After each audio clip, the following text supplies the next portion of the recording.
are invaluable to the weekend experiences for the teams that are going on, because you are the pastor of people, not on the pulpit.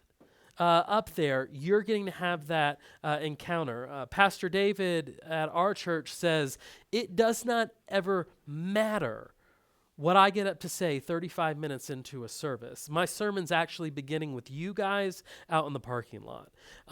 When I first got to First Baptist Orlando, I like to describe what my first encounter was with the Baptist Mafia. These old men and these triple-breasted suits who wore earpieces and marched around and got the offering plates out. I was like, we have got to make a change here, because this is not welcoming to anyone. You thought Robert Simpson was going to walk. Oh my gosh. The bouncers at our church is what these guys were.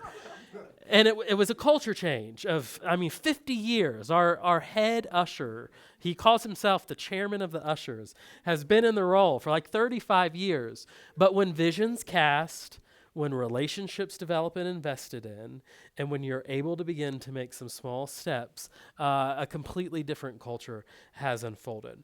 I'm also going to talk about in this part this morning the fact that the entry points that you have at your church, you've got to identify.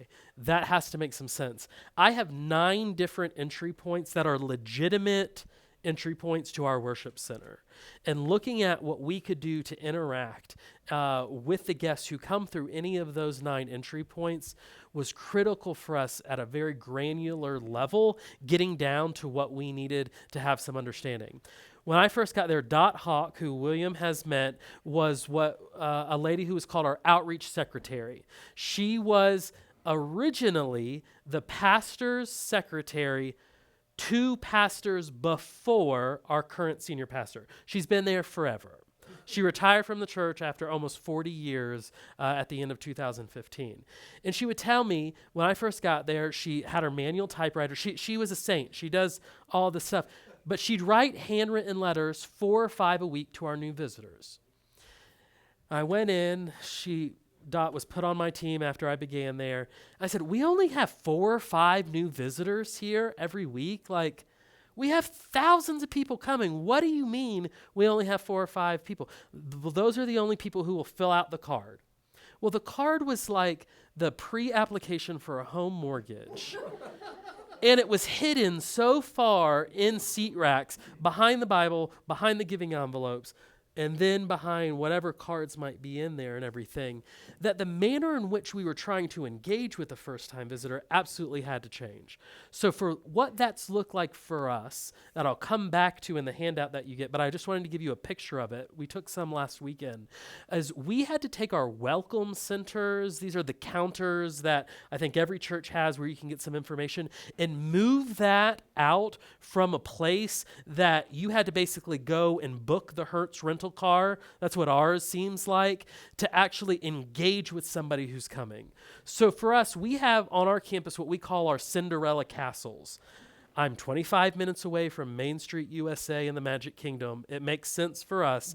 But with 9 different entrances and way more doors into the building than that, these tents that we put up on our campus, these Cinderella castles, mark where does a new person go.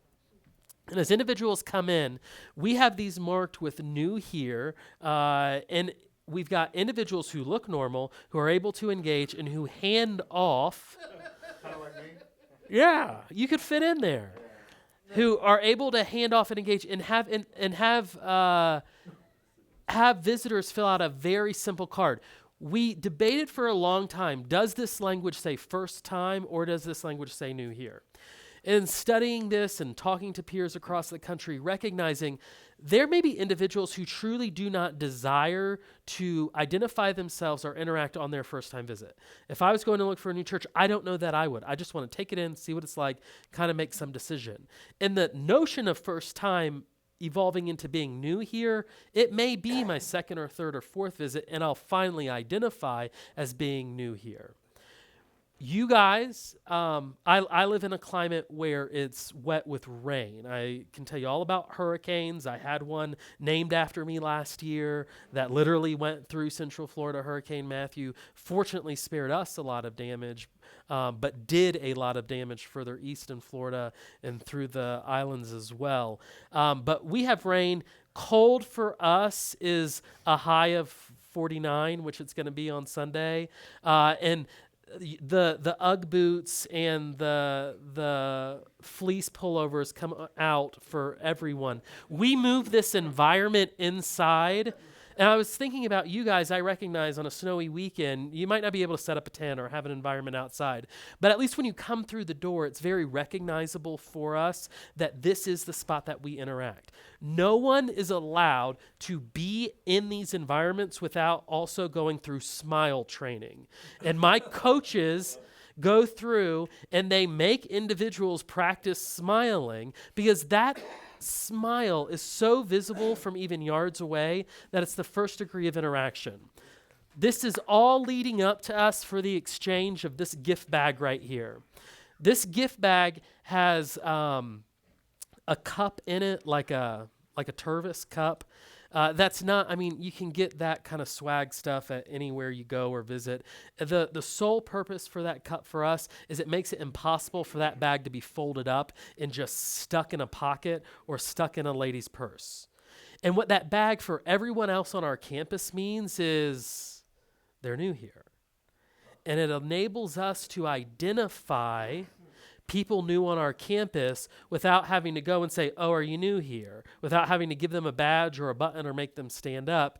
And all of our lay leaders, because we go through this type of training with each of them, know this is what we're on the lookout for.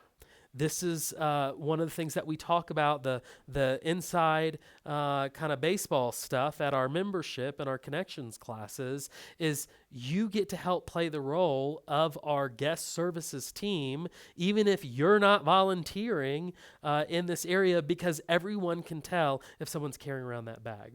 It's got a quick letter from our pastor in it. It's got an overview of our kids and our student ministries, and it's got an invitation to our Discover class, which is the first step that we are trying to point people towards, which I'll talk about more this afternoon. That's our first level of engagement beyond the weekend services.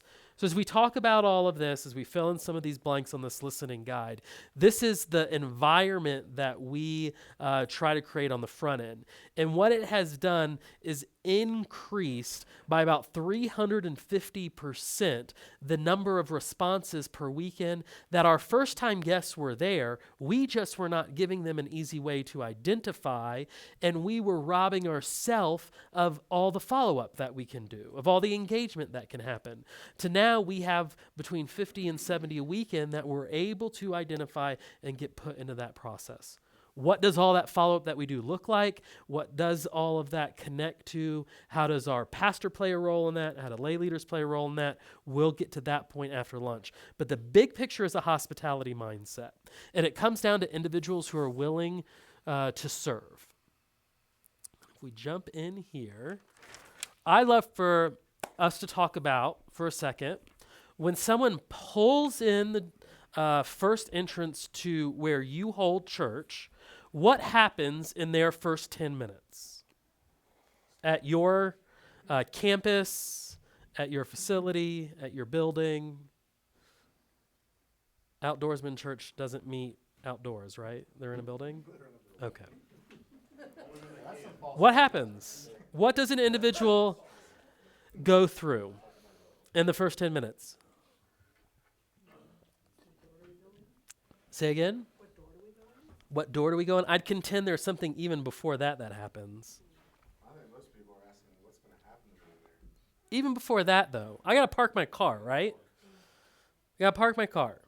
I think they walk out of the car with that question. And then they walk out of the car with what question did you mention? What's going to happen to me? Yeah, what's going to happen to me? And there, What are they going to do to me? We have a thought that we make a double promise to our people. I mentioned that last step was share and investing and inviting. And the double promise that we make to our people is that you're never going to have to apologize on the way home and say, oh my gosh, that never happens. That lady doesn't usually ever sing that bad. Or the flamethrower or snake charmer, that's the first time that they've ever done that. That you're never going to have to apologize on the way home, and you're never going to have to give a disclaimer on the way there. That you're never going to have to say, you're going to hear the pastor. This is not the main guy. This is the second guy. He's going to come across like one of those old Southern Baptist preachers that you think of that doesn't let you dance or anything like that. But that I'm so sorry. It's not usually like that. You're not going to have to give a disclaimer. You're not going to have to give an apology. And most people, if they're invited by somebody, that's what national findings, that's what our own findings I'll share with you this afternoon show. They've been invited by a friend or family member because we talk about that whole idea of investing and inviting. That's the kind of worry we don't want people to have, even people who are regulars of what's going to happen. What else is happening in the first 10 minutes? Little children, where do they go? Where do my little children go? And if I'm there for the first time, I got to find it. And then what else happens at your church for your kids before they get in a room? To their church, or do we take them with us? Do we take them into the big room, or do we drop them off for their experience that's age appropriate? If I'm new and it's my first time there, I bet you collect some information. You get their name and parent contact phone number, and can they have peanuts or Fun Dip or Hawaiian Punch or whatever it is you might give them. And then I might have to use a restroom, and if you've got coffee, I might go stand in that line.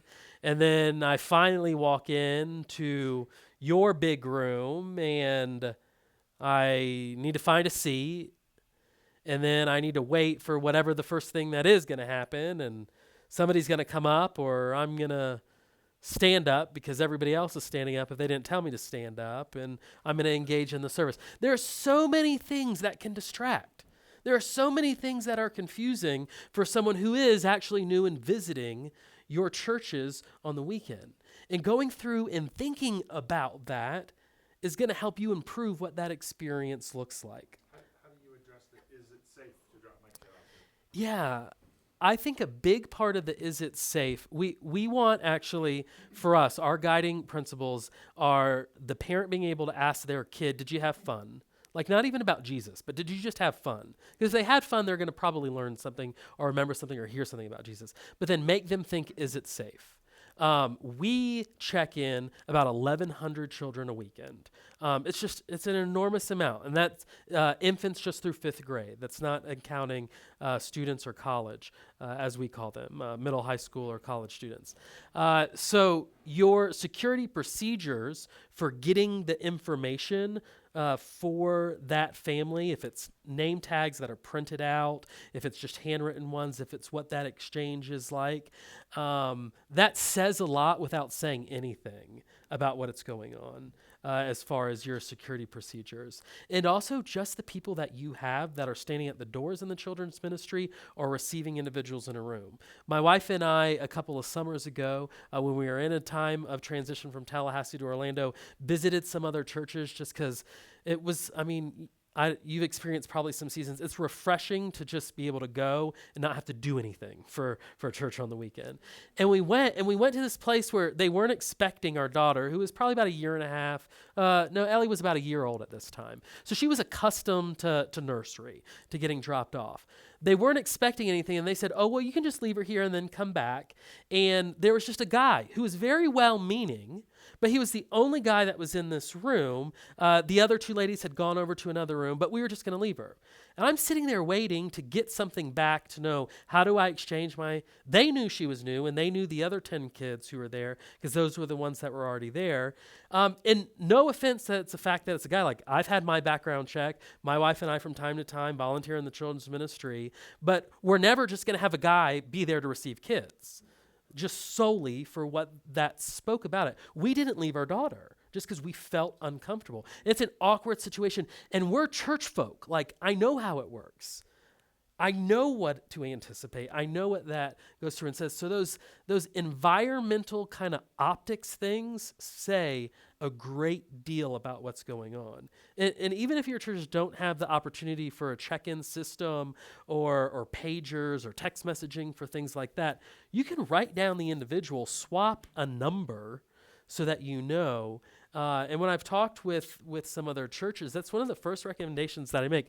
Come up with some system that shows it. Honestly, it's the system that we use if our internet goes down. We've got to do the same thing to be able to know who's there, who's picking up the children, and what all that looks like. It was a great question. I have no idea what I was going to say after that, but that was a great question. No. We'll refocus here for a second. Oh, to pull all this off, you've got to have individuals who can serve in all of these areas that are really the first faces that you as a pastor are presenting to people who are at your church. And this is also important, I think, for individuals who you are encouraging to invite their friends. If they don't have a faith and a belief in the system that your church is presenting for that first impression, I really think they're going to be more hesitant to actually invite and bring someone. Or they're going to make sure they have to stick like glue to them on their first visit so that they can help weed out what all these other distractions are all about. So how we talk about serving in our church is that it's not, is this going to work? The church is not an audience, but it's an army.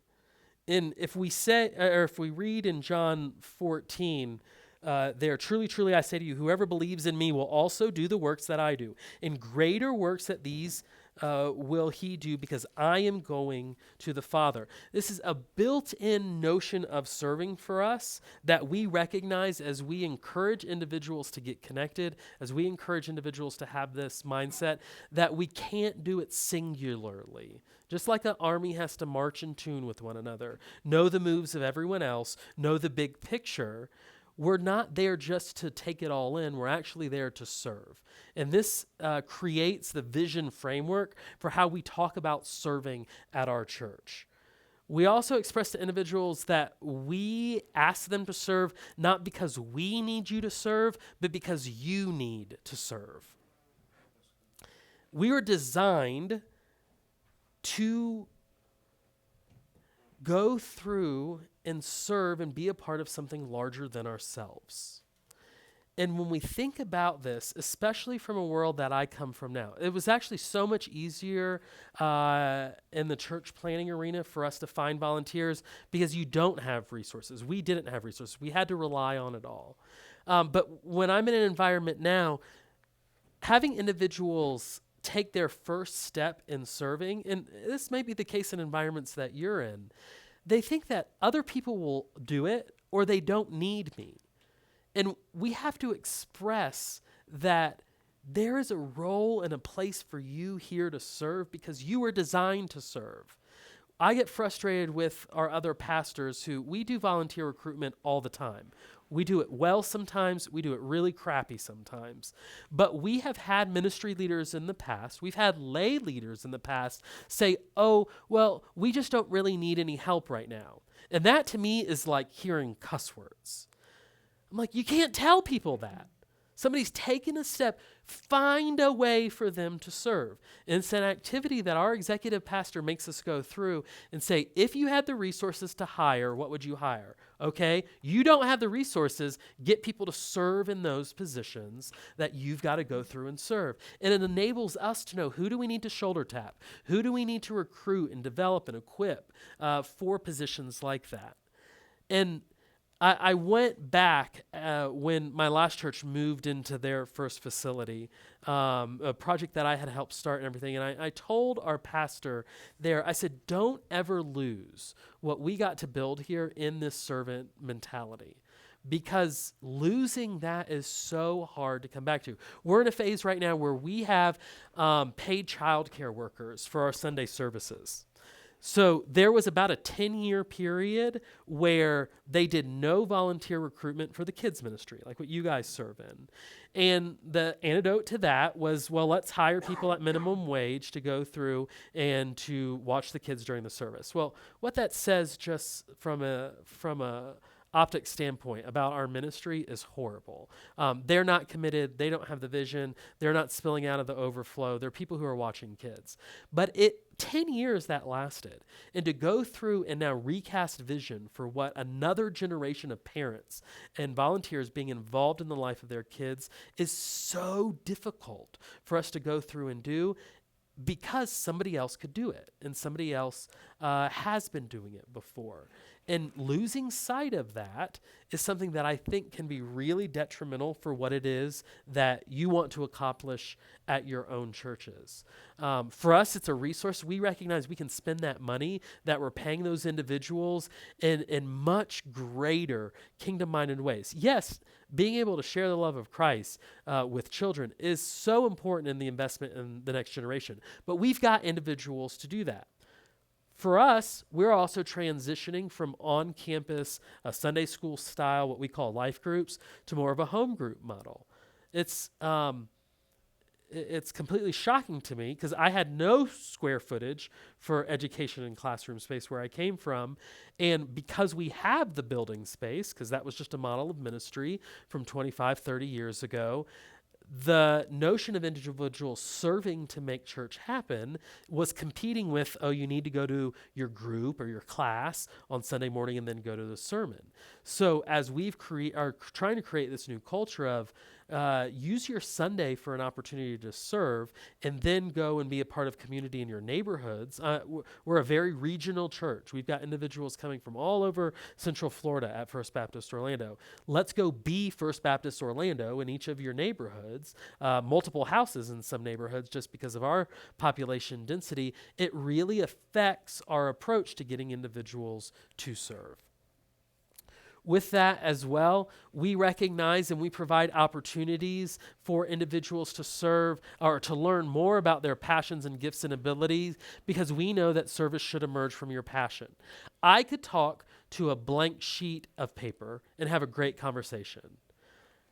If you put me in a room with 7th grade boys and ask me to lead a Bible study for them, I will get hives at the anxiety that that's going to cause for me and the just craziness of what a middle school boy is like. I taught middle school for one semester and immediately went to the college level after that because I was like, I am not passionate about these kids.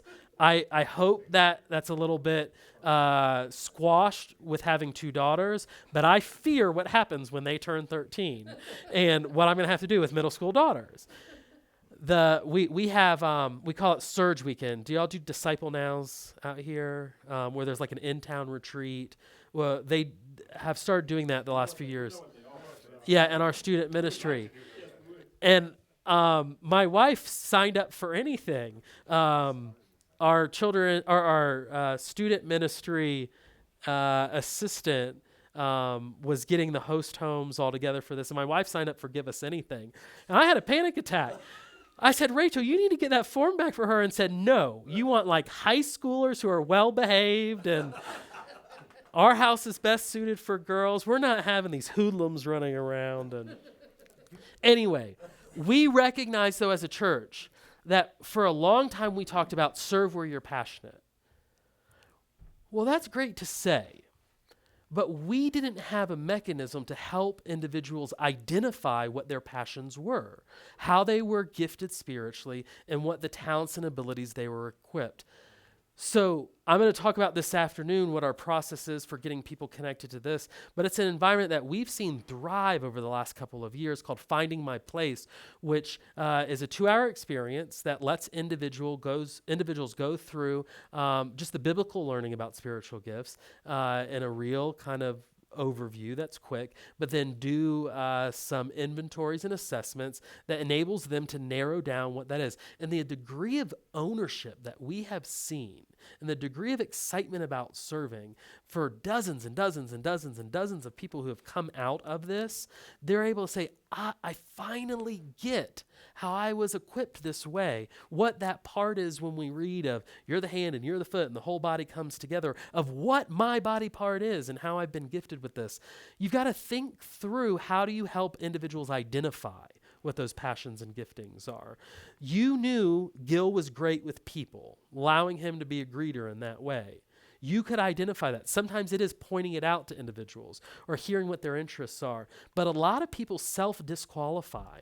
I don't know if you see this. We do all the time. There's no way I could do that. Because they have a different preconceived notion about one of your volunteer positions might be versus what you know, the heart of the person is what matters. And then I can give you the on-the-job training. I can give you the specifics that are needed to carry out tasks. But do you have the right heart and the right mindset? We also recognize when we talk about serving, and we talk about this a lot at our church, that love people. And especially for our guest services team, when we recognize that because of Christ's love, we are giving back or serving or being generous with our time, it's also a love of people that we want to see disciples made. So what are the basics and the essentials of this hospitality mindset?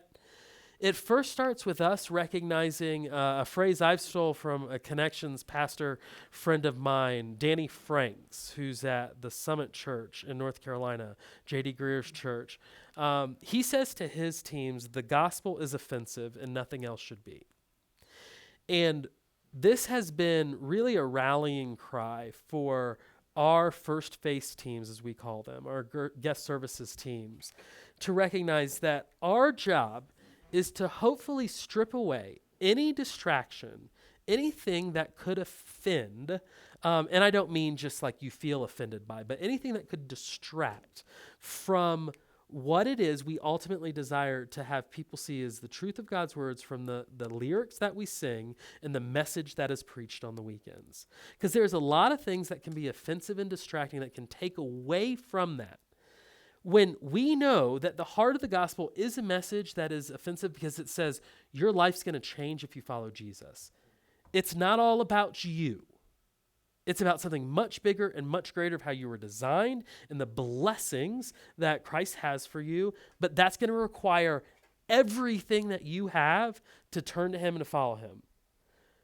That's an offensive message to someone who, we have a lot of ex-Catholics at our church. We have a lot of individuals who've been successful entrepreneurs at our church who come. We have a lot of individuals who come from Hispanic or Portuguese speaking country in Brazil, who they're just taught it's all about how much good I do. It's all about how much worth I can build up. And when you're encountering the truth of the gospel that says, that's the wrong mindset, that's the heart issues that start beginning to mold. And that's what our pastor preaches on every weekend. So to try to remove everything else that can be offensive or distracting, from there not being enough parking, to the restrooms being dirty, to the children's environment not seeming safe, to not knowing where to go. All of those other things, removing those, allows us to set up the best encounter with the gospel message that we know is going to take place as a part of our weekend services.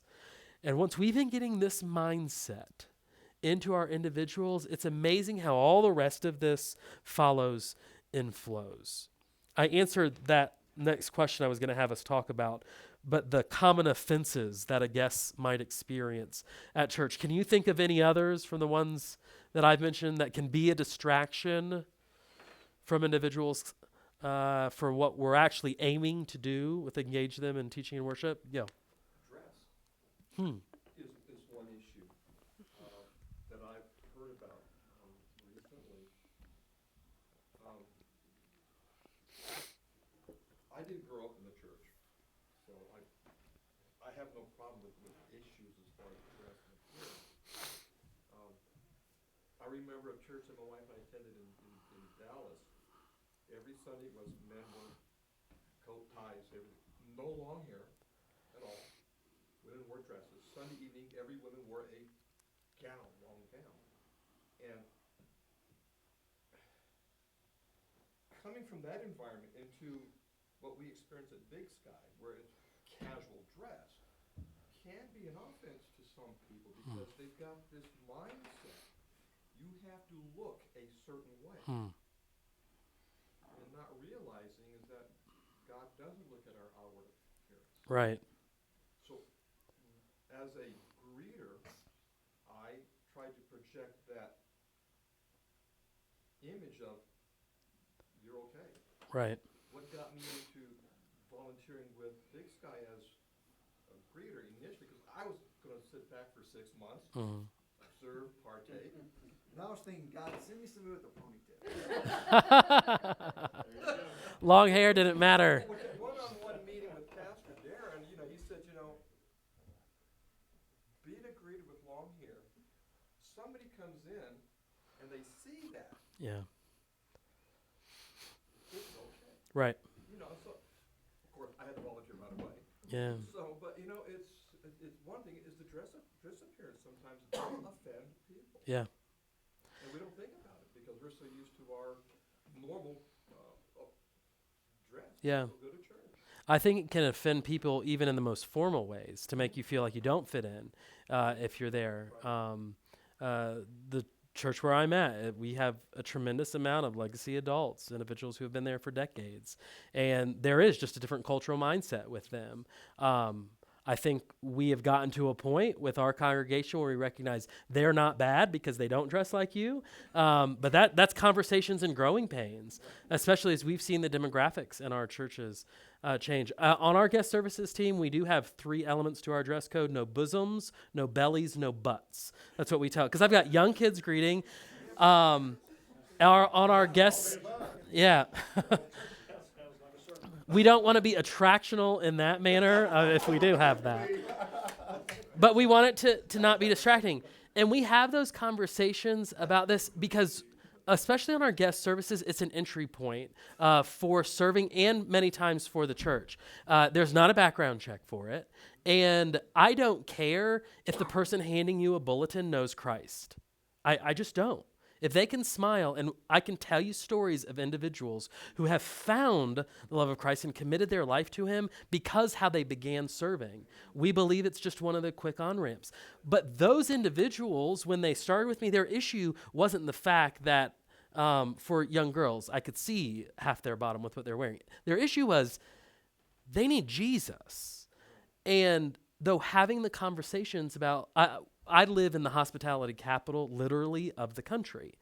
And so much of the mindset of individuals who work with on my team who do the same thing at Disney or Universal or any of the resorts and stuff like that, it's not an unfamiliar notion, and it's not a completely unusual request. We just say, this distracts people. We don't want this to be what we're doing. And we joke about it in our big, large trainings, but we just deal with it with the love and the care that we have in our coaching structure with individuals. So if you do preach on no bosoms, no bellies, and butts, please send me that. I will give you credit. All right. If you don't want to preach it, just invite me, I'll preach it for you. Yeah. Fun at your church.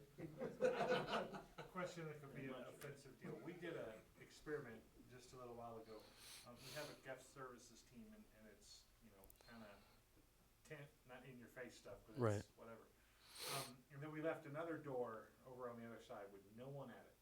And because we had a couple of introverts on our team that thought, I don't want to talk to people. Right. I'd like to come in, check my kid in by myself Right. on a little iPad, get my sticker, drop my kid off, and sit down in church and watch the announcements scroll. Mm-hmm. And so what we found is that there are a large group of people purposefully parking to go to that door because they don't want to go through the gauntlet that we call it, the guest services gauntlet. Right. Is that bad? Is that what? Yeah, it's horrible. No. We should catch them and pull You them. know, so we face that tension a bunch, and we talk about perimeter and zones. I'm going to talk a little bit about that in a few minutes. We don't go out of our way to be a pep rally, but we go out of our way to be receiving of individuals who seem like they're in the, am I going to stop by or not? At the minimum, though, we'll say hello to every person that comes in. Part of my take on that is, in a world that is, because of technology and social media driven, you're able to have such isolation.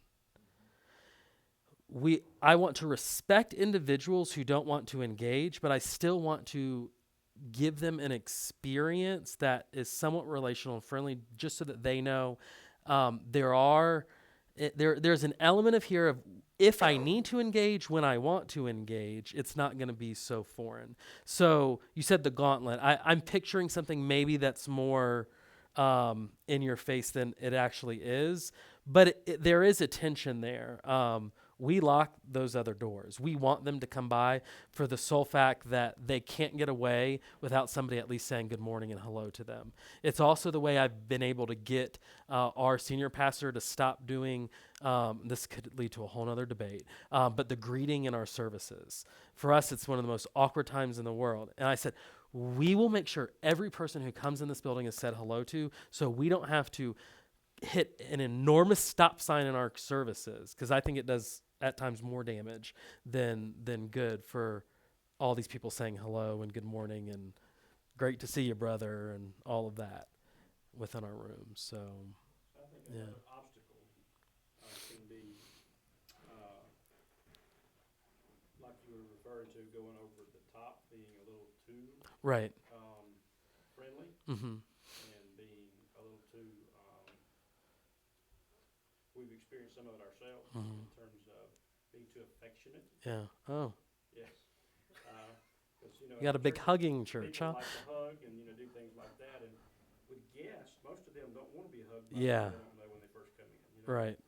And I mean, so Hands that's on the bosoms and the butts. Yeah. so it's. I think that can be a Yeah. big distraction. And the sincerity factor, I'd say as well. We gauge that a lot of times. If I'm going to pass by 4 or 5 different individuals who are, hey, good morning, we're glad to see you here. It's just like, who are these little robots that are all around? So keeping that in mind too is certainly important. Yeah. Matthew, an element that we just revisited because of Disney's book Be Our Guest, Mm-hmm. which I had never considered in my life, was the element of smell. Hmm. And we're in an old warehouse, and little by little rehabbing it as we can. And but to be in a warehouse for us to be an issue, because a lot of times kids ministries can be the ultimate violator of this. But we evaluated, and we came to the conclusion as a staff that our building stunk. Hmm. And so, and we're like, and we kind of tend to go, well, it's a warehouse, so it's going to have an issue. But instead, we decided to be proactive, and we now invest $100 a month in the Scentsy. Hmm. And they have little bags that you can hang in corners. And so and then we decided to abandon. I know that church size allows us to do this to some degree in amount of bathrooms, but we abandoned regular soap, and when Bed Bath & Beyond had their sale, we bought soap for the entire year. Right. And the response that we've gotten was instantaneous. Yeah. We've done the same thing in that regard. There's a difference between comfort and the smell of disinfectant. Even in our children's rooms areas, we've considered that. And I've been in those warehouse days, converted a 10,000 square foot warehouse to meet, and they do stink. But being attuned to that, I think, is really important. You mentioned the book Be Our Guest. I'll give you some resources at the end, but that's one the Disney Institute puts out, which is a great, quick read. It is nothing spiritual, but enormous applications for how one of the premier experience providers, obviously in the world, thinks through that. So, Do you think age could be a factor in some people fighting a church offensive in a way? expound on that more by what you see, or Well, I'd say more of there's not a variation in demographics. Okay, it's more towards the upper end as far as attendance. More senior type, older folks versus a young family starting out with maybe no middle group of no young Yeah. families. Yeah. I definitely think so. So the church we came from in Tallahassee, enormous amount of college students and young professionals. I could hang a sign on the door that says no college students allowed, and we'd still have 600 of them show up every week. In the early days of our church, it was very, very, very difficult to get a family who's my age now, or 40, 45, 50 to come, because all they saw were young individuals. But we knew we had a few of them. So our approach to that wasn't so much on the guest services front, but one, it was the casting a vision in regards to what better opportunity for you to help impact what's going on in the lives of these younger individuals, and training our people who were in higher age demographics, or who looked like individuals who might be coming in the door, other 45-year-olds, to go through and them be the recognizer of people who might be in that same boat. They might not serve on the guest services team, but they could proactively approach and just allow an encounter with someone. Your church has who is there, not necessarily who you want to be there. I mean, every church, sure, great, would be multi-generational and all these things. I'm in an environment that has that full span, but I didn't come from the vast majority of my ministry experience from that at all.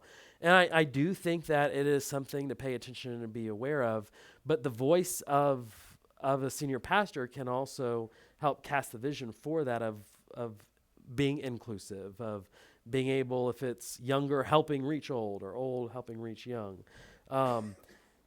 In Tallahassee, the last 2 years there, we had an enormous opportunity fall into our lap with a dying church who approached us to take them over. I should say merge, but take them over is what happened. And there was this remnant that was left of 29 individuals who had planted the church in the early 1960s. And they had heydays, and they had seen it go up and down and financial struggles. They had a building, which we didn't have. It backed us into a corner of going multi-site really overnight once God just began to orchestrate all of these things going on. I mean, it was just the cooperation of our local association and of making this happen. And I went and served there for the services that we started as the kind of campus venue pastor there. We were live streamed from the high school where we were meeting.